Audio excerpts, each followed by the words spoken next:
उपस्थित भगवत प्रेमियों, आज हम सब यहाँ पर सर्वश्री आशुतोष महाराज जी की असीम कृपा से दिव्य ज्योति जागृति संस्थान के इस प्रांगण में एकत्रित हुए हैं।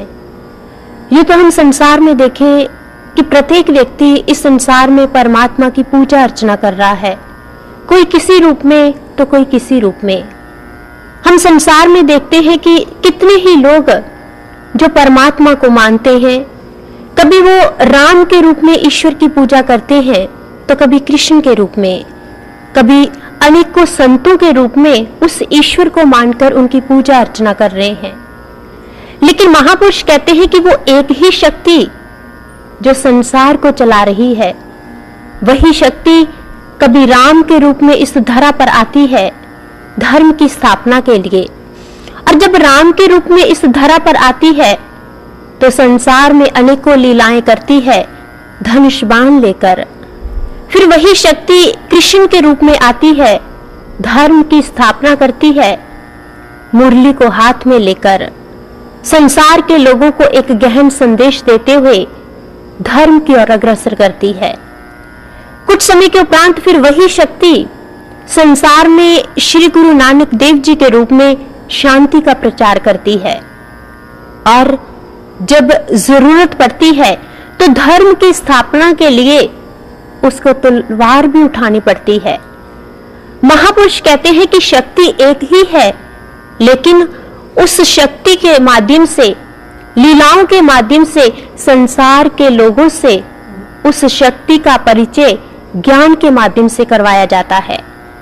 लेकिन हम विचार करें कि उस शक्ति को कौन जान पाया। महापुरुष धार्मिक ग्रंथों के माध्यम से, गोस्वामी तुलसीदास जी रामचरितमानस के माध्यम से बहुत सुंदर कहते हैं, कहते राम अनंत अनंत गुण अमित कथा विस्तार, सुन आश्चर्य न मानिए जिनके विमल विचार। परमात्मा वो राम अनंत है, उसके गुण भी अनंत हैं, उसकी लीला भी अनंत है। कौन उसको समझ पाया? जिसकी बुद्धि निर्मल हो चुकी है, जो अपने अंतर में उस आंख को प्राप्त कर चुके हैं, जो अपने मन से अज्ञानता के पर्दे को उठा चुके हैं, वही परमात्मा की लीला को समझ पाया, वही परमात्मा को जान पाया। और जिसने भी परमात्मा को जाना, उसके गुणों को जाना, उसने संसार में अपने जीवन को सार्थक कर लिया, उसने संसार में अपने आने को सार्थक कर लिया। इसलिए महापुरुष कहते हैं धार्मिक ग्रंथों के माध्यम से, रामचरितमानस के माध्यम से, बाइबल के माध्यम से, गीता के माध्यम से, बहुत से धार्मिक ग्रंथों के माध्यम से ईश्वर की लीलाओं के बारे में बताते हैं, ईश्वर की उस लीला के बारे में जो संसार में आकर उन्होंने अनेकों लीलाएं की, लेकिन उद्देश्य क्या था कि मनुष्य का परिचय धर्म से करवा देना, मनुष्य का परिचय अपने आप से करवा देना। हम देखें कि संसार में महात्मा बुद्ध आए।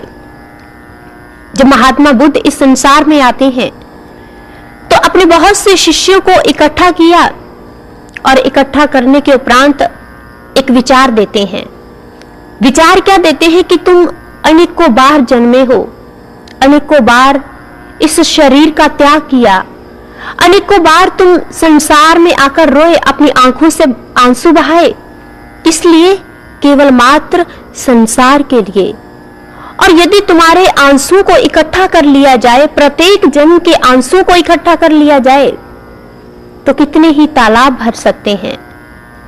और तुम्हारे प्रत्येक जन्मों की हड्डियों को इकट्ठा कर लिया जाए तो हिमालय से भी ऊंचा एक पर्वत बन सकता है। किंतु इस जन्म को पाकर तूने रोना है, आंसू बहाने हैं, तो केवल मात्र ईश्वर के लिए, संसार के नश्वर सुख के लिए नहीं, उस आनंद के लिए कि जिस सुख को पाकर, जिस आनंद को पाकर संसार में कुछ भी पाना शेष नहीं रह जाता, कुछ भी प्राप्त करने योग्य नहीं रह जाता। हम संसार में देखते हैं अनेकों महापुरुषों ने उपदेश दिया, महात्मा बुद्ध भी उपदेश देते हैं, लेकिन उनके उपदेश को कौन जान पाया? जिसने अपने जीवन में इस आत्मा के सफर को समझ लिया। हम संसार में देखें, मनुष्य आता है और आकर चला जाता है। हमारे ग्रंथ कहते हैं कि ये आत्मा अनेकों बार शरीर रूपी लिबास को धारण करती है। कभी एक लिबास को धारण करती है तो दूसरे को छोड़ देती है, दूसरे को धारण करती है तो तीसरे को छोड़ देती है। और जब इस लिबास को धारण करती है और अनेकों बार जन्मती है, कभी मरती है, लेकिन ये सफर निरंतर चलता चला जाता है जब तक उस आत्मा का सफर पूर्ण नहीं हो जाता, उसको मंजिल नहीं मिल जाती, वो परमात्मा नहीं मिल जाता। संसार में हम देखें, एक मनुष्य कहीं पर यात्रा करना चाहता है तो उसको किसी ना किसी की सहायता चाहिए, तभी उसकी यात्रा संपूर्ण हो पाती है, तभी उसको मंजिल मिल पाती है। और ये यात्रा तो आत्मा की यात्रा है। आत्मा जो कि सूक्ष्म है और उस सूक्ष्म आत्मा की यात्रा, उसकी मंजिल, वो परमात्मा भी सूक्ष्म है। उसके लिए सहायक धार्मिक ग्रंथ बनते हैं और जब धार्मिक ग्रंथों का सहारा लेकर मनुष्य उस आत्मा की यात्रा की ओर बढ़ता है तो अपनी मंजिल परमात्मा को प्राप्त कर लेता है, ईश्वर को प्राप्त कर लेता है। महापुरुष कहते हैं कि ये संसार एक वन के समान है जिसमें ऊबड़ खाबड़ भी है, जिसमें कटीली झाड़ियां भी हैं, जिसमें उलझन ही उलझन है। इस संसार रूपी वन में प्रत्येक मनुष्य फंस चुका है, वो बाहर निकलना चाहता है, उसका प्रयास है, लेकिन प्रयास हमारा मन और बुद्धि के अधीन है, इसलिए निकल नहीं पाते। लेकिन यदि उस प्रयास को धार्मिक ग्रंथों के माध्यम से किया जाए तो इस संसार रूपी वन से बाहर निकलने का मार्ग मिल सकता है। इसलिए महापुरुष कहते हैं कि धार्मिक ग्रंथ सहायक बनते हैं। और ऐसे धार्मिक ग्रंथ जिनका, कुछ धार्मिक ग्रंथों का तो हमसे परिचय है, रामचरितमानस, गीता, बाइबल, श्री गुरु ग्रंथ साहिब, अनेकों धार्मिक ग्रंथ हैं जिनका आज मनुष्य के साथ परिचय है। किंतु कुछ धार्मिक ग्रंथ ऐसे हैं जिनका मनुष्य के साथ परिचय नहीं, लेकिन प्रत्येक ग्रंथ प्रेरणा देता है, प्रेरित करता है इस संसार रूपी वन में से बाहर निकलने के लिए, संसार में उस शांति को, आनंद को पा लेने के लिए। शास्त्र मां है जो पिता का पता बताते हैं, जो ईश्वर का पता बताते हैं। मान लीजिए कि एक पिता बाहर रहता है किसी काम के सिलसिले में, उसका बच्चा जिस समय बहुत छोटा था वो पिता बाहर चला गया, कभी घर आता और मां कभी भी जब बच्चे से बातें करती तो बताती अपने उस पिता के बारे में, अपने पति के बारे में, पति के गुणों के बारे में, उसके रूप के बारे में बहुत सी बातें बच्चे के साथ करती। अब जब मां बच्चे के साथ पिता की बातें करती है तो बच्चे के मन के भीतर जिज्ञासा पैदा होती है कि मैं भी तो देखूं, मैं भी तो जानूं अपने पिता को, मैं भी तो उसको देखना चाहता हूं। जब बच्चे के मन के भीतर जिज्ञासा पैदा होती है तो वो अपने पिता से जाकर मिलता है। हैरानी की बात है, आश्चर्य की बात है कि आज वो शास्त्र ग्रंथ हमें पिता के बारे में बता रहे हैं, ईश्वर के बारे में बता रहे हैं, लेकिन हमारे मन के भीतर जिज्ञासा नहीं उससे मिलने की, हमारे मन के भीतर इच्छा नहीं उससे मिलने की। कभी विचार नहीं किया, कभी मन के भीतर जिज्ञासा पैदा ही नहीं की कि ईश्वर भी है, परमात्मा भी है, उसका साक्षात्कार भी हो सकता है, उसका दर्शन भी हो सकता है, उसका दीदार भी हो सकता है। कभी आज तक मन के भीतर विचार नहीं किया। और संसार में हम देखें कि जब जब भी मनुष्य के मन के भीतर जिज्ञासा का अभाव रहा, उसको सफलता नहीं मिल पाई। किसी भी क्षेत्र में देखें, एक बच्चा है, आप अपने बच्चे को स्कूल में भेजते हैं पढ़ाई के सिलसिले में। जब बच्चा स्कूल में जाता है, आप उसके ऊपर बहुत पैसे खर्च करते हैं, उसको पढ़ाना चाहते हैं, लेकिन बच्चे के मन के भीतर जिज्ञासा ही नहीं, इच्छा ही नहीं, बच्चे को सफलता नहीं मिल सकती। बहुत से पेरेंट्स चाहते हैं उनका बच्चा प्लेयर बन जाए, किसी क्षेत्र में उसका नाम हो जाए, लेकिन आप बच्चे को सब कुछ देना चाहते हैं, उसको प्लेयर बनाना चाहते हैं, लेकिन बच्चे की उस खेल में जिज्ञासा ही नहीं, बच्चे को सफलता नहीं मिल सकती। ये संसार के क्षेत्र की बात है। और जब अध्यात्म की बात आती है, जब ईश्वर की बात आती है, तो ईश्वर के लिए जिज्ञासा का होना अति आवश्यक वस्तु है। जिज्ञासा का अभाव उसे मंजिल से दूर ले जाता है, ईश्वर की प्राप्ति से दूर ले जाता है। अब हम देखें कि संसार में दो तरह के लोग हैं। एक तो वो लोग हैं जिनके मन के भीतर जिज्ञासा ही नहीं है, कभी ईश्वर के बारे में उन्होंने विचार ही नहीं किया, उनका जीवन एक जड़ के समान है, जिनमें चेतना नहीं, जिसमें हरकत नहीं, जो कभी सोच नहीं पाए ईश्वर है, परमात्मा है, कभी मन के भीतर विचार नहीं कर पाए, जिज्ञासा का अभाव है।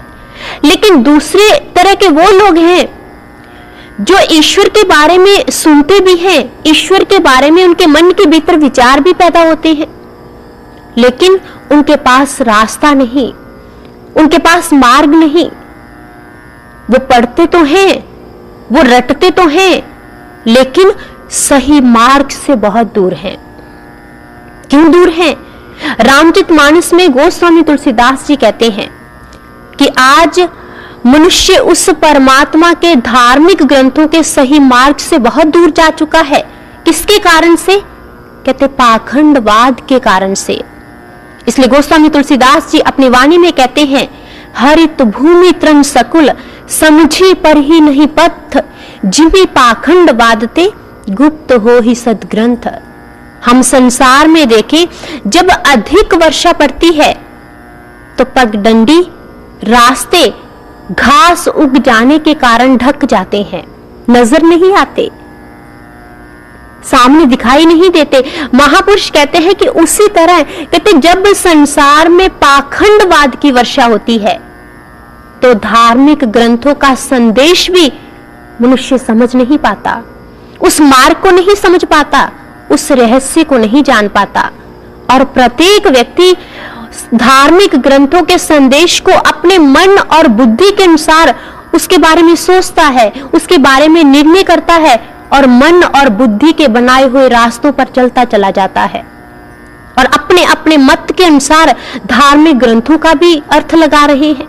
जैसे एक बार क्या हुआ कि 4 यात्री यात्रा कर रहे थे, जिनमें से एक पंडित था, एक मुसलमान था, एक पहलवान था और एक व्यापारी था। अब इतने में क्या हुआ कि एक तीतर के बोलने की आवाज आती है।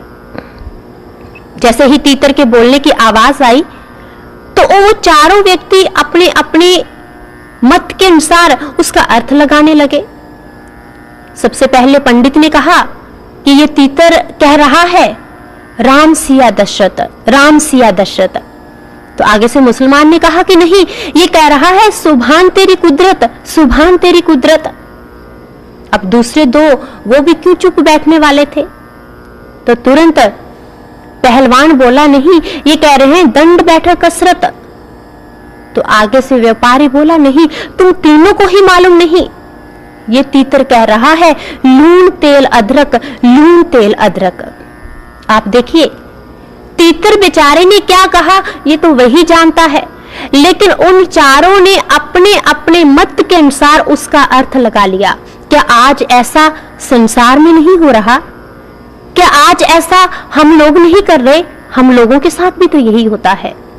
आज हम भी तो अपने मन और बुद्धि के मुताबिक शास्त्र ग्रंथों का अर्थ लगा रहे हैं और यही कारण है कि मंजिल तक नहीं पहुंच पा रहे।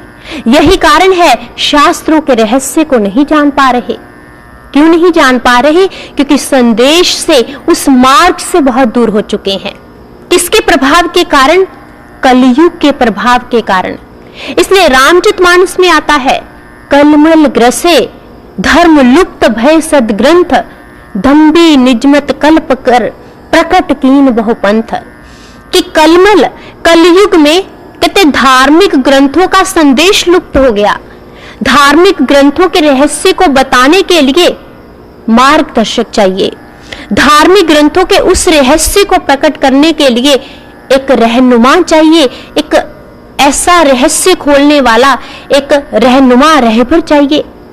क्योंकि सभी व्यक्ति अपने अपने अनुसार रास्तों पर चलकर, रास्तों को प्रकट करते हुए अपने आप को ठीक साबित करने की कोशिश कर रहे हैं।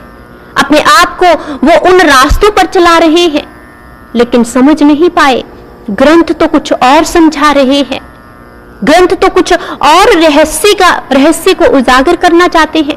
जैसे आप देखिए, किसी व्यक्ति ने नक्शे के बारे में पढ़ा, किसी इमारत के बारे में सुना और उस इमारत का एक बहुत सुंदर नक्शा तैयार कर लिया। और जब बहुत सुंदर नक्शा तैयार कर लिया और वो व्यक्ति सोचे कि मैंने नक्शे को तैयार कर लिया, नक्शा उससे गर्मी सर्दी उससे बचा नहीं सकता, वर्षा से बचा नहीं सकता, धूप से बचा नहीं सकता। कब बचा सकता है? जब उस नक्शे के आधार पर एक सुंदर सी इमारत तैयार कर ली जाए।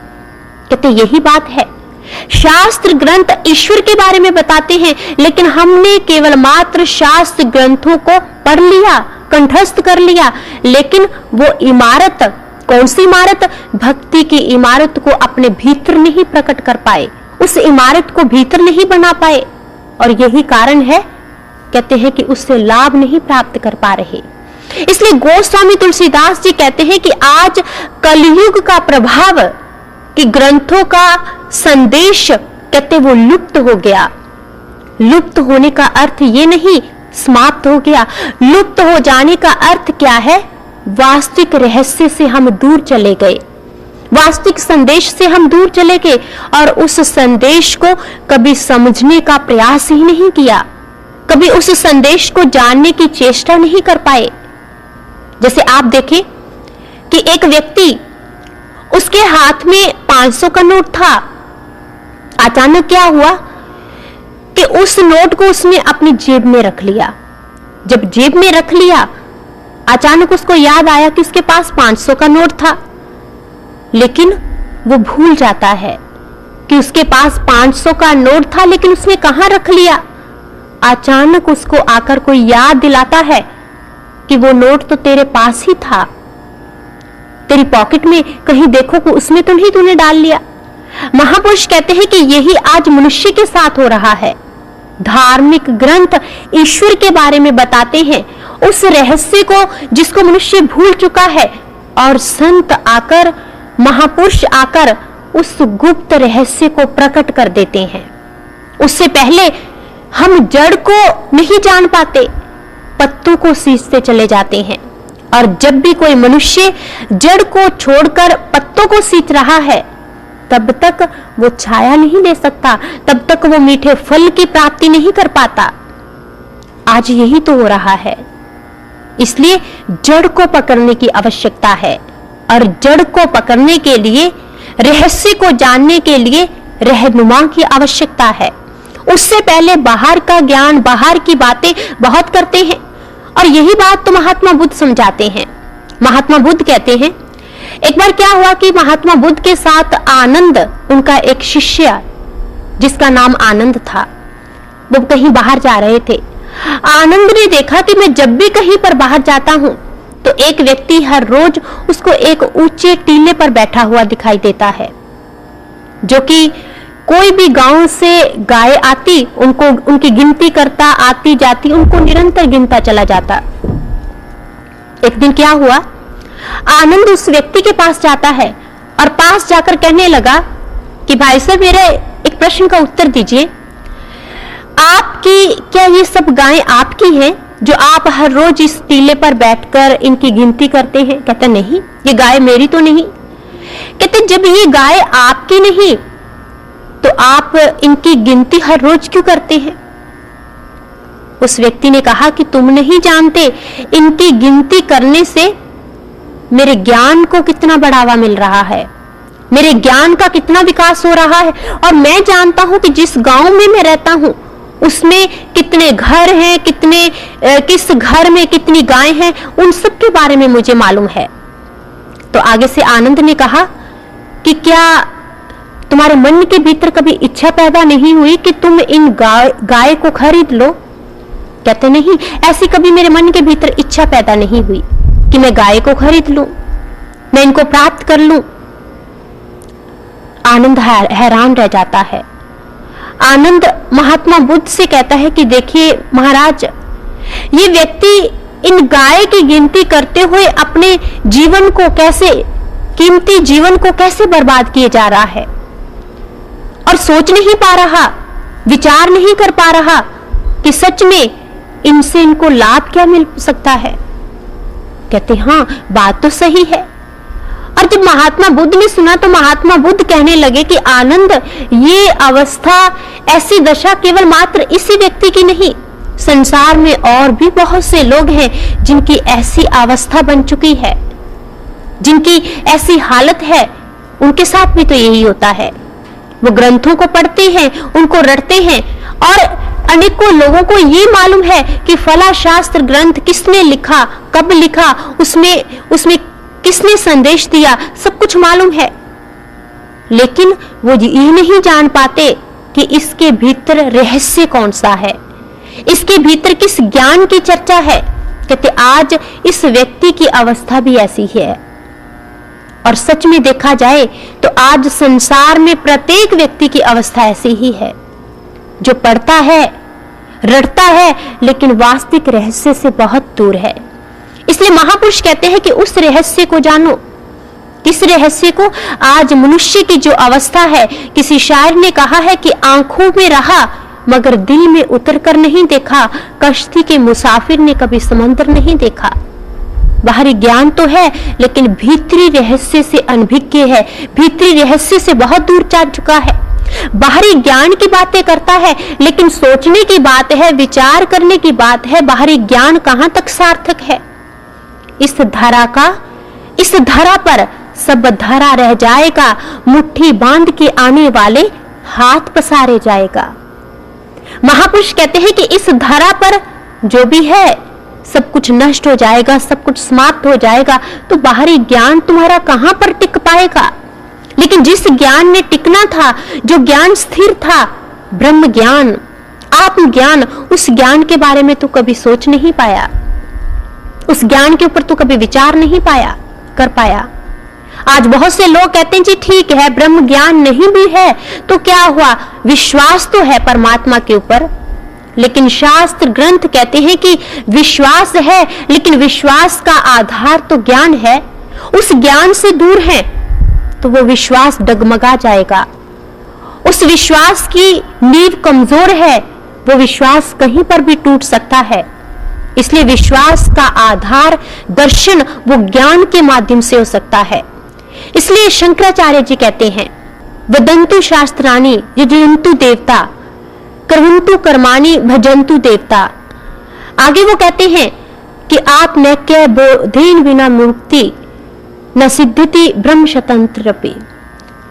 वो कहते हैं कि एक व्यक्ति चाहे शास्त्रों को पढ़ता है, देवताओं की पूजा करता है, चाहे कितने ही अच्छे कर्म कर रहा है, सब कुछ कर रहा है, लेकिन यदि उसके जीवन में आत्मज्ञान नहीं, ब्रह्म ज्ञान नहीं, तो कहते हैं कि किया हुआ कर्म सार्थक नहीं हो सकता। इसलिए महापुरुष कहते हैं कि उस कर्म के बारे में बताते हैं। किस कर्म को हम समझ पाएंगे? ज्ञान के माध्यम से। और वो कर्म क्या है? भक्ति रूपी कर्म है। ईश्वर का ज्ञान जब जीवन में आता है तभी उसको समझ सकते हैं।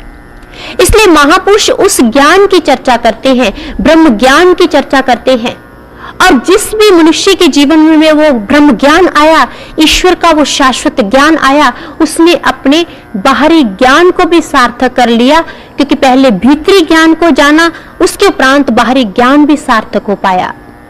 शास्त्रों में देखें तो ज्ञान की जब बात आती है, ज्ञान के लिए मार्ग की आवश्यकता पड़ती है, रास्ते की आवश्यकता पड़ती है। और हमारे शास्त्र ग्रंथ कहते हैं कि जिस मनुष्य के जीवन में परमात्मा का शाश्वत ज्ञान है, जिस मनुष्य के जीवन में परमात्मा की शाश्वत भक्ति है, और उस शाश्वत भक्ति के माध्यम से, शाश्वत ज्ञान के माध्यम से वो मुक्ति को प्राप्त कर लेता है, मुक्ति अर्थात मोक्ष को प्राप्त कर लेता है। लेकिन आज अक्सर लोग मिलते कहते मोक्ष और मुक्ति असंभव है, कठिन है मिलना। लेकिन विचार करने की बात है, कठिन है लेकिन असंभव नहीं। कठिन तब तक है जब तक सही रास्ता नहीं, जब तक सही मार्ग नहीं। यदि सही मार्ग है तो कहते हैं कि दूरी बहुत दूर है, मंजिल बहुत दूर है, लेकिन वो भी निकट प्रतीत होने लगती है, क्योंकि सही मार्ग तो है। इसलिए शास्त्रों में सही मार्ग की बात की गई। कहीं पर भी पहुंचने के लिए सही मार्ग चाहिए, सही रास्ता चाहिए। और जब भक्ति की बात आती है, ईश्वर की बात आती है, उसके लिए भी तो सही मार्ग चाहिए, सही रास्ता चाहिए। इसलिए महापुरुष कहते हैं कि सही मार्ग, सही रास्ता जो बहुत दूरी को भी निकट कर देता है। एक छोटी सी घटना आती है। एक बार क्या हुआ, नसीरुद्दीन एक रास्ते पर खड़ा था। अचानक क्या हुआ कि एक व्यक्ति आता है, उनके पास यात्रा कर रहा था। जब वो व्यक्ति उनके पास आया, आकर कहने लगा कि अमुक गांव यहां से कितनी दूर है। जब ये कहा तो उसने कहा कि बहुत दूर भी है और बहुत निकट भी है। कहते अच्छा, बहुत दूर भी है और बहुत निकट भी है, इससे अभिप्राय क्या है आपका? उसने कहा कि जिस गांव में तुम पहुंचना चाहते हो वो गांव तो तुम बहुत पीछे छोड़ आए, और यदि अभी से तुम यहां से वापस चले जाओगे तो उस गांव में बहुत नजदीक जाते हुए अपनी मंजिल पर पहुंच जाओगे। कहते अच्छा, कहते दूर कैसे है? कहते दूर ऐसे है, यदि तुम आगे आगे चलते चले जाओगे तो वो दूरी और भी बढ़ती चली जाएगी, लेकिन यदि तुम सही रास्ते को पकड़ लोगे तो मंजिल अपने आप करीब आ जाएगी। इसलिए शास्त्रों में, ग्रंथों में सही मार्ग की महिमा आती है। इसलिए बहुत से महापुरुषों ने कहा, कहते जब एक जिज्ञासु के मन के भीतर मंजिल की इच्छा पैदा होती है, मंजिल तक पहुंचने का विचार पैदा होता है।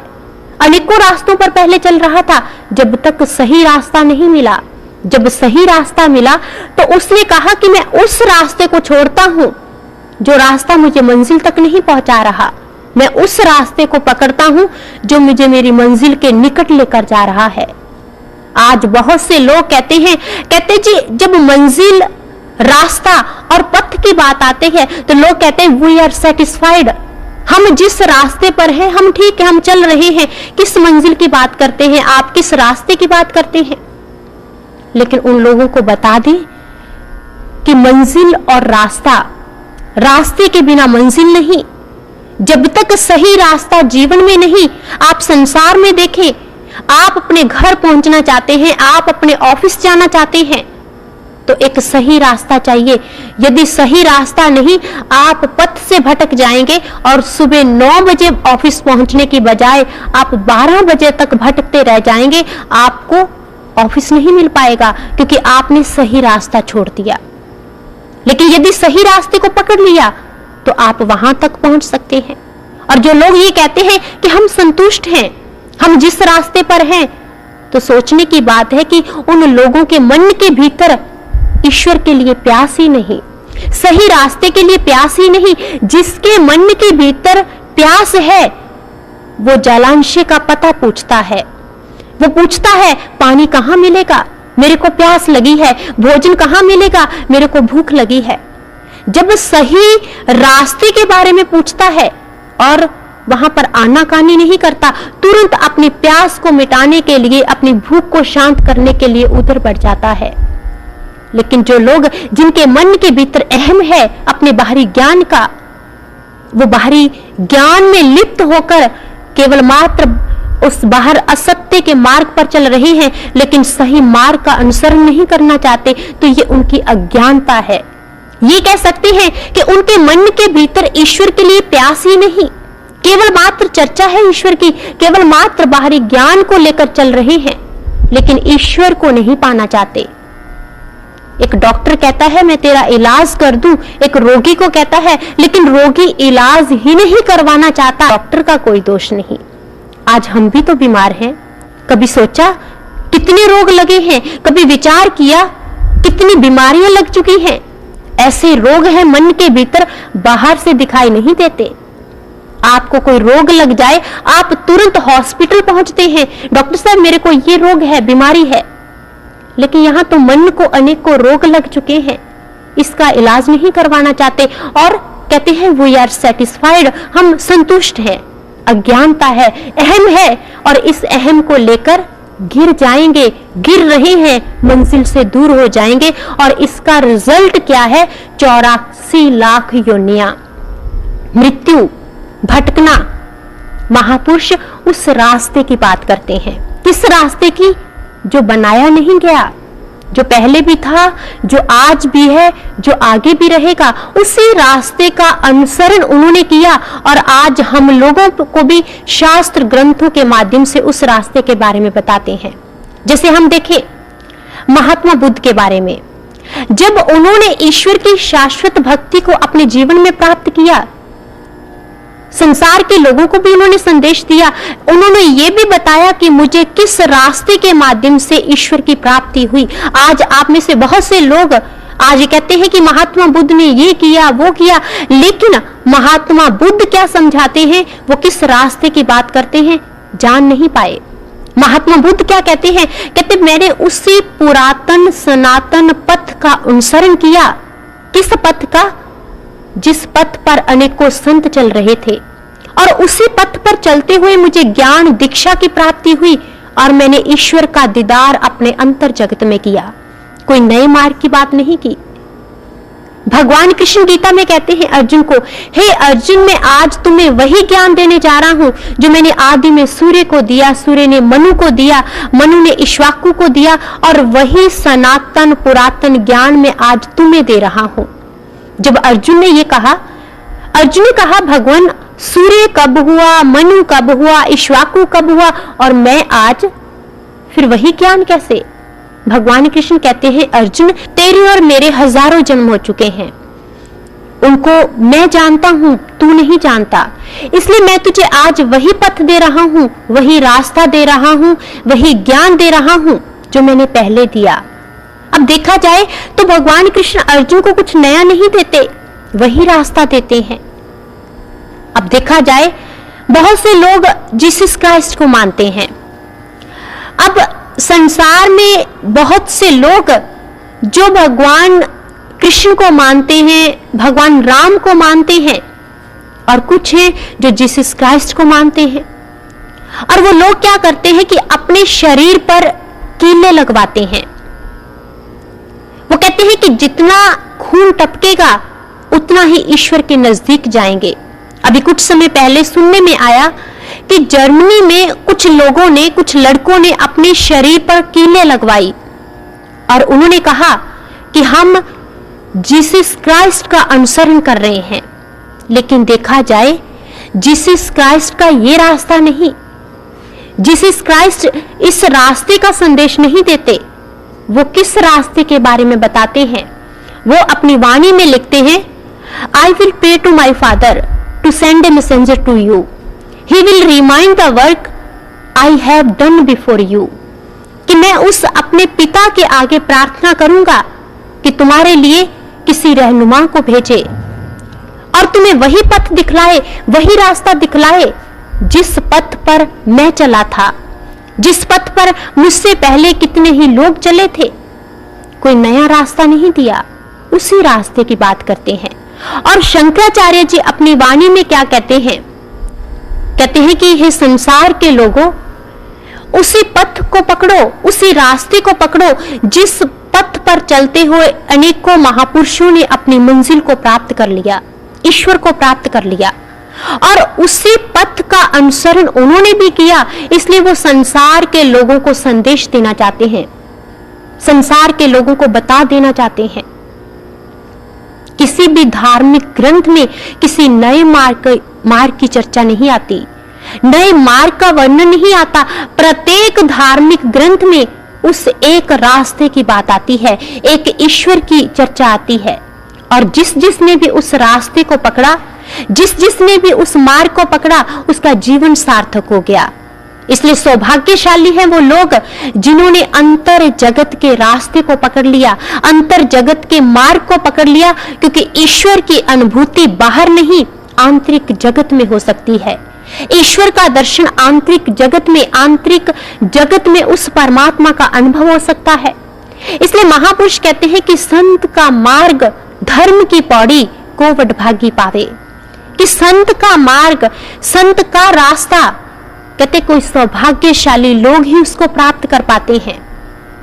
और जब लोग उस सही रास्ते को, सही पथ को चुन लेते हैं, तो अपने जीवन में धर्म की, सत्य की, परमात्मा की अनुभूति कर पाते हैं। लेकिन उस रास्ते को प्रकट कौन करता है? मान लीजिए आप किसी शहर में जाना चाहते हैं, किसी स्थान पर जाना चाहते हैं, आप किसी ऐसे व्यक्ति का हाथ पकड़कर उसके साथ चलना चाहेंगे जिसको पहले उस रास्ते का ज्ञान है, उस शहर की नॉलेज है। लेकिन यदि आप किसी ऐसे व्यक्ति का हाथ पकड़ लेंगे जो स्वयं ही उस रास्ते को नहीं जानता, तो भला वो आपको कैसे पहुंचा सकता है?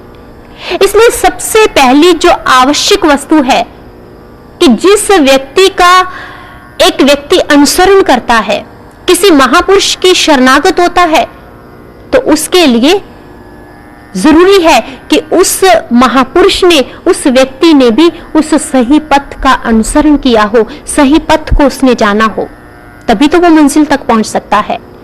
इसलिए महापुरुष कहते हैं, अंधे को रादसिए, अंधा होए सो जाए, होए सुजाखा नानका, सो क्यों इजुड़ पाए। कहते एक अंधा अंधे का मार्गदर्शक करेगा, उसको रास्ता दिखलाएगा, तो क्या होगा? दोनों भटक जाएंगे। लेकिन एक जिसके पास आंख है, जो जानता है, जो देख रहा है, यदि उसका हाथ पकड़कर ले जाएगा तो वो मंजिल तक पहुंच सकते हैं। कहते एक बार क्या हुआ, एक छोटी सी घटना आती है इस बात को समझने के लिए। एक बार क्या हुआ, एक अंधा व्यक्ति अपने मित्र के यहां जाता है, बातें हुई, चर्चा हुई, भोजन किया, और उसके उपरांत जब वो अपने उस मित्र के घर से वापस आने लगा तो बहुत अंधेरा हो चुका था। अब मित्र ने कहा कि तुम कैसे जाओगे? तुम ऐसे करो, बाहर बहुत अंधकार हो रहा है, लालटेन ले जाओ।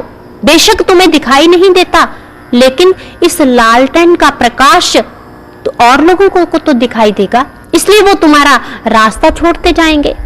कहते ठीक है। अब क्या हुआ कि वो अंधा व्यक्ति लालटेन पकड़कर उस मित्र के घर से बाहर निकल पड़ा, और जब मित्र के घर से बाहर निकला, चलता चला जा रहा है, अचानक क्या हुआ कि एक दूसरे व्यक्ति के साथ उसका आमना सामना होता है, टक्कर होती है और दोनों गिर पड़ते हैं। जब दोनों गिर पड़े, उस व्यक्ति को बहुत गुस्सा आया। कहते तुम्हें दिखाई नहीं देता कि मैं चला आ रहा हूं? लेकिन बाद में पता चला कि वो व्यक्ति भी अंधा था। लालटेन उसके हाथ में भी पकड़ी थी और लालटेन उसके हाथ में भी पकड़ी थी। प्रकाश तो था, लेकिन दोनों को दिखाई नहीं दे रहा था, और ये दुर्घटना घटित हो गई। महापुरुष कहते हैं ठीक ऐसे ही होता है। यही बात तो उस पथ के साथ भी है। कहते हैं यदि आंख वाला व्यक्ति है और आंख वाले व्यक्ति का अनुसरण किया जाए, उसका हाथ पकड़ लिया जाए, तो मंजिल तक पहुंचा जा सकता है। इसलिए महापुरुष कहते हैं कि अंधे का राह देखिए। कहते ऐसे व्यक्ति का हाथ पकड़ो जिसके पास स्वयं आंख है, और भगवान राम उस आंख की बात करते हैं। किस आंख की? दिव्य दृष्टि की बात करते हैं। कहां से मिलेगी वो दिव्य दृष्टि? कहां से मिलेगा वो नेत्र? इसलिए उन्होंने कहा, श्री गुरु पदनक मनगण ज्योति, सुमृत दिव्य दृष्टि ही होती। कि गुरुदेव के पास गए, गुरु के पास गए, संत के पास गए, और दिव्य दृष्टि की प्राप्ति हुई, आंख की प्राप्ति हुई। और जब आंख की प्राप्ति हुई तो जीवन में प्रकाश प्रकट हो गया, जीवन से अंधकार दूर हो गया, जीवन से अज्ञानता दूर हो गई, और उस अज्ञानता का अंधकार को समाप्त करते हुए भक्ति के प्रकाश को अपने जीवन में अनुभव कर लिया, परमात्मा का दर्शन कर लिया। इसलिए उस आंख की चर्चा आती है। और वो आंख कहां से मिलेगी? जिसने स्वयं उस आंख को प्राप्त किया है। सदगुरु के पास जाकर वो आंख मिल सकती है, गुरु के पास जाकर आंख वो मिल सकती है। और अनेकों धार्मिक ग्रंथों में उस नेत्र की बात आती है, उस दृष्टि की बात आती है कि दृष्टि मिली, नजर बदली, और परमात्मा का अनुभव अंतर जगत में हुआ। आंख मिल गई, रास्ता दिख गया, और रास्ता दिखने से मंजिल का भी दीदार हो गया। इसलिए किसी शायर ने कहा है, नजर बदली नजारे बदले, कश्ती ने बदला रुख किनारे बदले। कि जब नजर बदल गई तो नजारे भी बदल गए, अंतर में वो दिव्य दृष्टि प्रकट हो गई, अंतर में वो मार्ग प्रकट हो गया, तो परमात्मा का दर्शन भी अंतर जगत में हो गया, परमात्मा का अनुभव भी अंतर जगत में हो गया। कश्ती ने बदला रुख, किनारे बदले। जब जीवन की कश्ती जो पहले डगमगा रही थी भव सागर की तरंगों में, वही कश्ती फिर मंजिल की ओर बढ़ने लगी, वही कश्ती किनारे की ओर बढ़ने लगी। क्यों? क्योंकि रहनुमा मिल गया, और उस रहनुमा ने भीतर में वो आंख प्रकट कर दी, भीतर में वो मार्ग दे दिया, जिस मार्ग पर अनेकों लोग चले, जिन्होंने धर्म को अपने अंतर जगत में जाना, जिन्होंने ईश्वर को अपने अंतर जगत में जाना, जिन्होंने परमात्मा को अपने भीतर अनुभव किया। जब ऐसा रास्ता मिला, दृष्टि मिली, तो परमात्मा को भी भीतर जाना। इसलिए महापुरुष कहते हैं कि यदि तुम सही पथ को जानना चाहते हो, सही रास्ते को जानना चाहते हो, तो किसी रहनुमा के पास चले जाओ, किसी संत के पास चले जाओ। और धार्मिक ग्रंथों में हम देखें कि अनेकों स्थानों पर अनेकों भक्तों की, गुरु और शिष्य की, जिज्ञासुओं की, जिन्होंने ईश्वर की चर्चा की और उनकी वार्तालाप आती है। हम रामचरितमानस में देखें, रामचरितमानस में काक बिशुंडी जी और गरुड़ की चर्चा आती है, कहीं पर अष्टावक्र और राजा जनक की चर्चा आती है, कहीं पर याज्ञवल्क्य जी और मैत्रेय की चर्चा आती है, कहीं पर भगवान कृष्ण और अर्जुन की चर्चा आती है। अनेकों ग्रंथों में अनेकों लोगों की चर्चा आती है, और उस चर्चा और वार्तालाप के माध्यम से उनको ज्ञान का रहस्य खुलकर उनके सामने आता है, वो रहस्य उनके जीवन में भी प्रकट होता है। अब हम देखें महाभारत के युद्ध में कि जब भगवान कृष्ण और अर्जुन ज्ञान की चर्चा करते हैं, हम देखें गीता के भीतर आध्यात्म ज्ञान की चर्चा आती है, और जिसके माध्यम से मनुष्य अपने परम लक्ष्य की ओर बढ़ सकता है। जब उस ज्ञान की चर्चा आती है, तो भगवान कृष्ण जब अर्जुन से बात करते हैं, धर्म की बात करते हैं, तो वहां पर यह भी आता है कि जब अर्जुन जैसे जिज्ञासु के जीवन में कृष्ण जैसा गुरु है, तो धर्म की जीत तो होगी ही।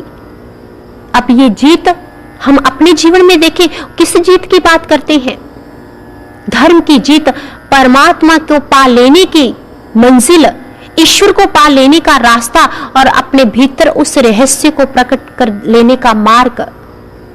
कृष्ण जैसे गुरु से अभिप्राय ये नहीं कि जिसने बांसुरी को हाथ में पकड़ा है, जिसने मुरली को हाथ में पकड़ा है। कृष्ण जैसे गुरु से अभिप्राय है कि जो ज्ञान भगवान कृष्ण ने दिया, वही ज्ञान वो गुरु भी शिष्य के जीवन में प्रकट कर दे। कृष्ण जैसे गुरु से अभिप्राय ये था। और जब ऐसा गुरु जीवन में आता है जो शास्त्र ग्रंथों के आधार पर उस भक्ति के रहस्य को प्रकट कर दे, आंख खोल दे, और जब आंख खुले तो परमात्मा का दीदार, ईश्वर का दर्शन अंतर जगत में हो जाए, तो समझ लेना कि जीवन की बाजी जीतकर अपनी जीवन की मंजिल की ओर बढ़ सकते हैं। लेकिन वहां पर चर्चा नहीं, वहां पर केवल मात्र बातें नहीं, कथा कहानियां नहीं, सही रास्ता हो, सही मार्ग हो, सही मंजिल तक तभी पहुंच पाते हैं, तभी अपने जीवन में उस ब्रह्म ज्ञान की प्राप्ति हो सकती है यदि जीवन में पूर्ण गुरु है। और पूर्ण गुरु शिष्य के जीवन में उस दिव्य आंख को प्रकट कर देता है, दृष्टि को प्रकट कर देता है। और जब दिव्य दृष्टि जीवन के भीतर प्रकट होती है, अंतर जगत में वो आंख, वो नेत्र मिलता है, तो परमात्मा का दीदार अंतर जगत में होता है। और फिर प्रत्येक व्यक्ति जो ऐसे गुरु के पास जाकर परमात्मा का दीदार अंतर जगत में करता है, वो भी कह सकता है, हाँ मैंने भगवान को देखा। जीसस कहते हैं कि आई सॉ गॉड, कि मैंने भगवान को देखा। और उनके बहुत से शिष्य कहते हैं कि हमने भी ईश्वर को देखा। प्रत्येक व्यक्ति परमात्मा का अनुभव कर सकता है, प्रत्येक व्यक्ति परमात्मा का दर्शन कर सकता है, लेकिन शर्त है कि उसके जीवन में सही मार्ग हो, सही रास्ता हो। और यदि जीवन में सही मार्ग होगा, सही रास्ता होगा, परमात्मा दूर नहीं, बहुत निकट है। उतने निकट आप अपने नहीं, उतने निकट आपका कोई रिश्तेदार नहीं, उतने निकट संसार की कोई वस्तु नहीं, जितने निकट परमात्मा आपके है। और निकट के परमात्मा को जानने के लिए एक ऐसा रहस्य खोलना पड़ेगा, एक ऐसी दूरी को मिटाना पड़ेगा, और वो संत ही मिटा सकता है, गुरु ही उस दूरी को मिटा सकता है, दिव्य दृष्टि के माध्यम से, तीसरी आंख के माध्यम से। आज बहुत से लोग कहते ठीक है, हम जिस रास्ते पर चल रहे हैं उस रास्ते पर कभी ना कभी परमात्मा की प्राप्ति हो जाएगी। लेकिन महापुरुष कहते हैं, धार्मिक ग्रंथों के माध्यम से महापुरुषों ने संदेश दिया कि ऐसा नहीं, ईश्वर की परमात्मा की प्राप्ति तो दशम द्वार के माध्यम से होती है। ऐसा नहीं कि कभी ना कभी प्राप्ति हो जाएगी। आप देखिए, महाभारत के युद्ध में भगवान कृष्ण अर्जुन को जब ज्ञान देते हैं, उन्होंने ये नहीं कहा कि हे अर्जुन, तुझे कभी ना कभी परमात्मा की प्राप्ति हो जाएगी। नहीं, उन्होंने दिव्य दृष्टि को खोला, तीसरे नेत्र को प्रदान किया, और जब नेत्र खुला, दृष्टि खुली, और उसके उपरांत अपने भीतर ही अर्जुन ने उस ब्रह्म ज्ञान को जाना, भगवान के रूप का दर्शन किया, परमात्मा का दीदार किया। ऐसा तो नहीं कि अर्जुन को कहा कि अर्जुन कभी ना कभी तुझे इस रास्ते पर चलते हुए परमात्मा की प्राप्ति हो जाएगी। नहीं, कहीं नहीं कहा। और कोई भी पूर्ण महापुरुष कभी ये नहीं कहता कि आज ज्ञान ले जाना और बाद में तुझे परमात्मा की प्राप्ति हो जाएगी। वो ये कहता है कि परमात्मा तेरे निकट से भी निकट है, और उस निकट के परमात्मा को समझने के लिए उसी रास्ते को, उसी आंख को प्राप्त करना पड़ेगा, जो आंख गुरु प्रदान करता है, जो आंख सद्गुरु प्रदान करता है। इसलिए महापुरुषों ने जब धार्मिक ग्रंथों को लिखा अपने जीवन के अनुभव के आधार पर, और उस अनुभव में उन्होंने एक अनुभव को और जोड़ा, परमात्मा के अनुभव को, और परमात्मा के अनुभव में उन्होंने उस आंख की चर्चा की, दृष्टि की चर्चा की, और ये कहा कि जिसने भी उस आंख को पाया, जिसने भी उस दृष्टि को पाया, तो परमात्मा को भीतर देखा, ईश्वर को भीतर देखा। क्योंकि आप देखें, भगवान कृष्ण अर्जुन को दृष्टि प्रदान करते हैं, आंख प्रदान करते हैं।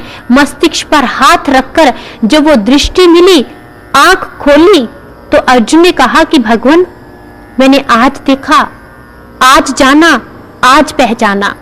कहते यही एक शिष्य करता है, यही एक जिज्ञासु भी करता है, जब पूर्ण गुरु के सानिध्य में जाता है, पूर्ण सद्गुरु के पास जाता है, अपने भीतर आंख को, उस अनुभव को प्राप्त कर लेता है, उस दृष्टि को प्राप्त कर लेता है, और उसके उपरांत वो निकट के परमात्मा को अपने अंतर जगत में अनुभव कर पाता है, जिसको बाहरी बातों से नहीं, बाहरी कल्पनाओं के आधार पर नहीं।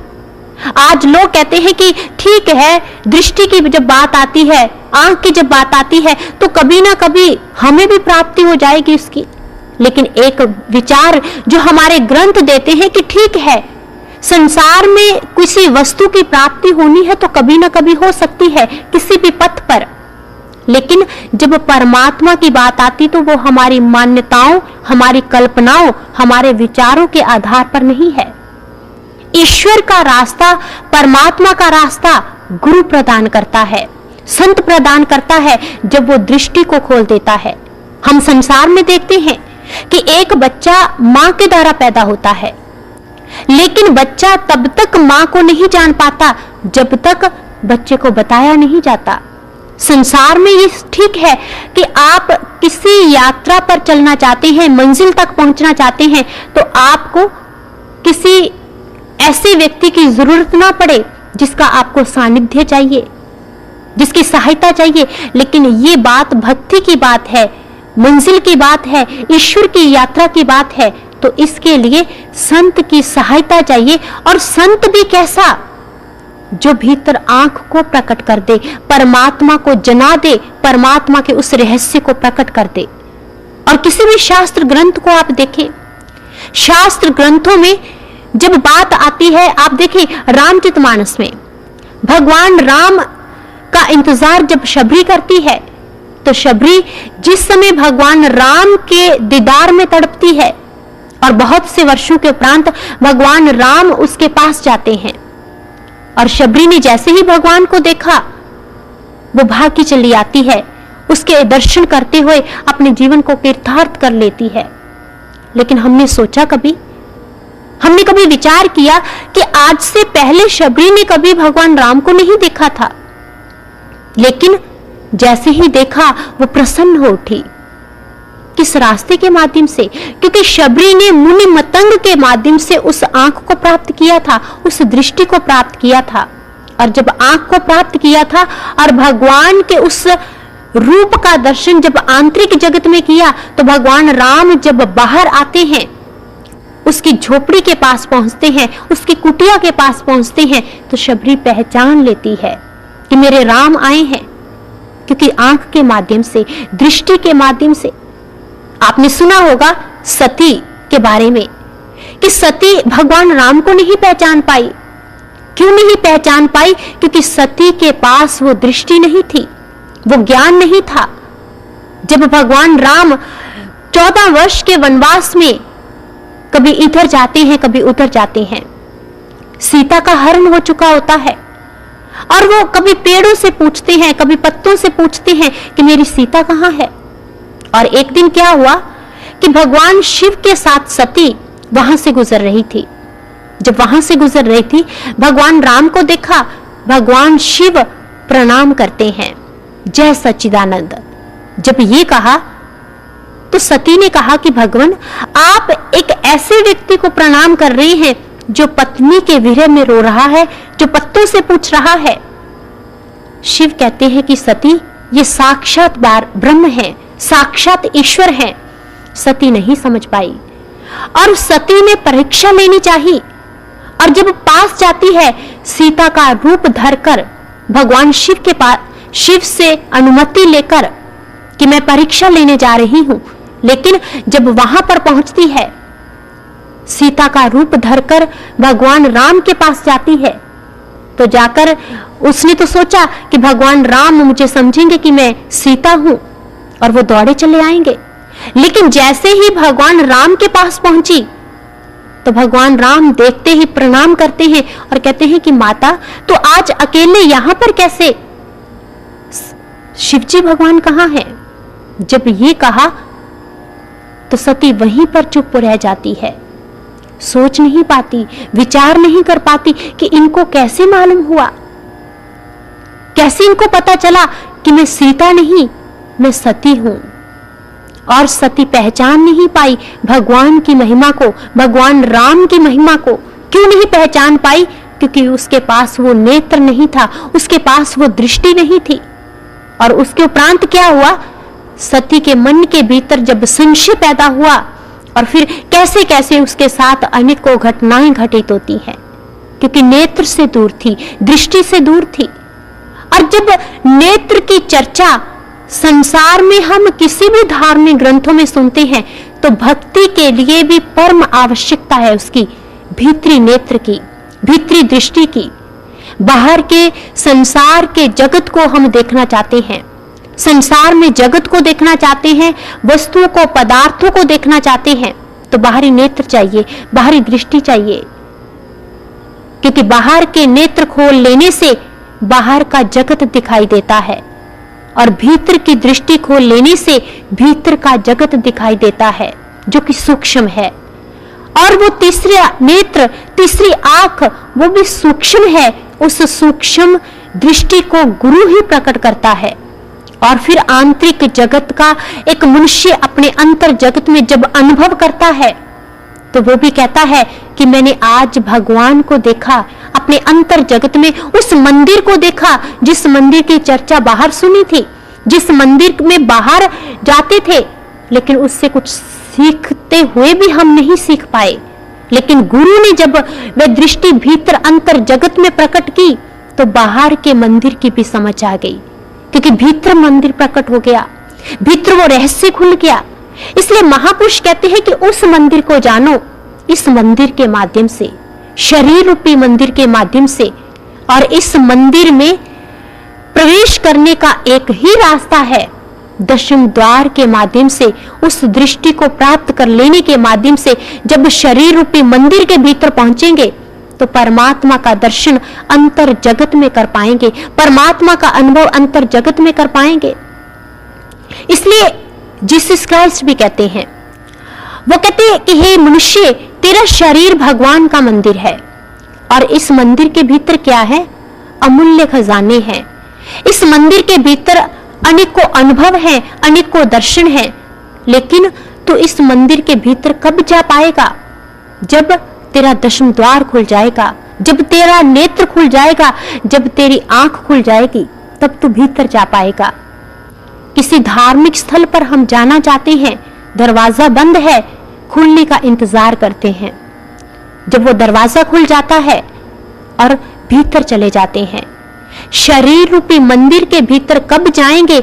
जब दशम द्वार खुल जाएगा, जब गुरु उस पर्दे को उठा देगा, जब गुरु उस आवरण को हटा देगा, अज्ञानता के पर्दे को दूर कर देगा।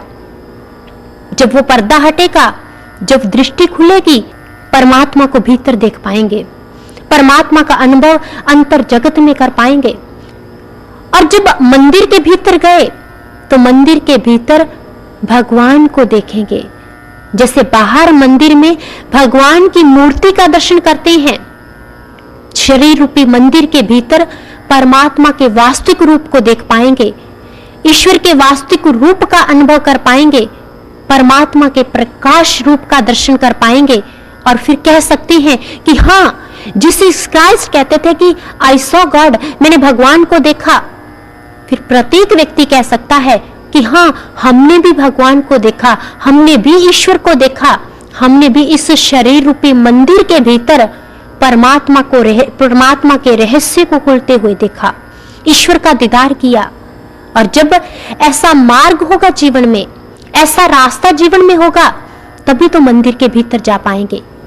इसलिए संत उस मार्ग की, उस दृष्टि की, उस रास्ते की चर्चा करते हैं। और जिसने भी उस रास्ते पर कदम बढ़ाया, उस रास्ते की ओर बढ़ा, तो उसने अपने अंतर जगत में अनेकों अनुभव को पाया, अपने अंतर जगत में अनेकों रहस्य को खुलते हुए देखा।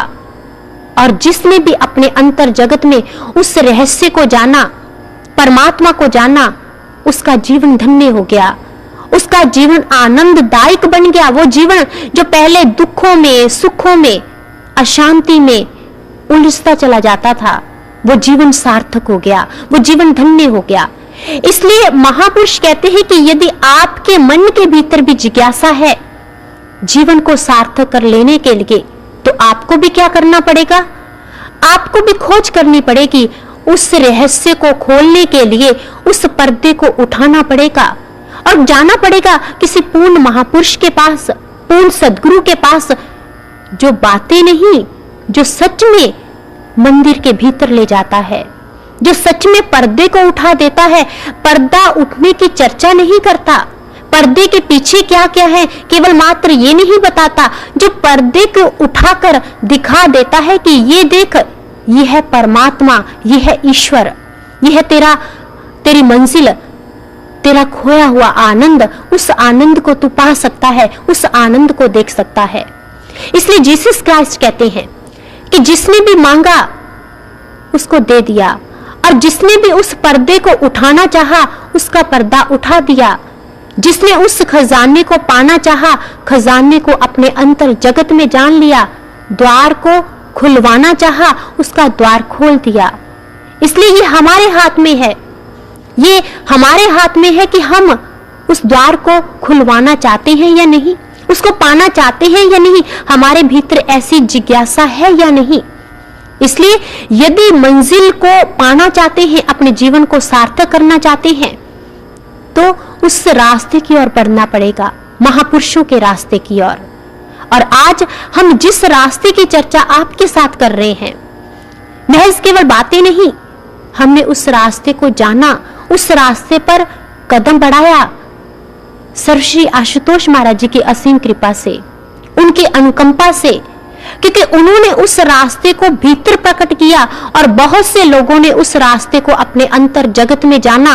और आज वो लोग भी कहते हैं कि हाँ, मैंने उस रास्ते पर कदम रखा, मैंने भगवान को जाना, ईश्वर को जाना, अपने खोए हुए आनंद को अंतर जगत में पाया। इसलिए ये संदेश आपके समक्ष लेकर उपस्थित हुए। उद्देश्य यही था कि आप भी अपने जीवन में उस अनुभव को उतार पाओ, उस रहस्य को खोल पाओ, उस दिव्य दृष्टि को, उस नेत्र को प्राप्त कर पाओ जिस आंख के माध्यम से अंतर जगत का दर्शन हो जाता है, आंतरिक जगत में परमात्मा मिल जाता है और फिर जीवन की मंजिल भी मिल जाती है। सो इतना ही कहते हुए इन विचारों को यहीं पर विराम देते हैं। धन्यवाद।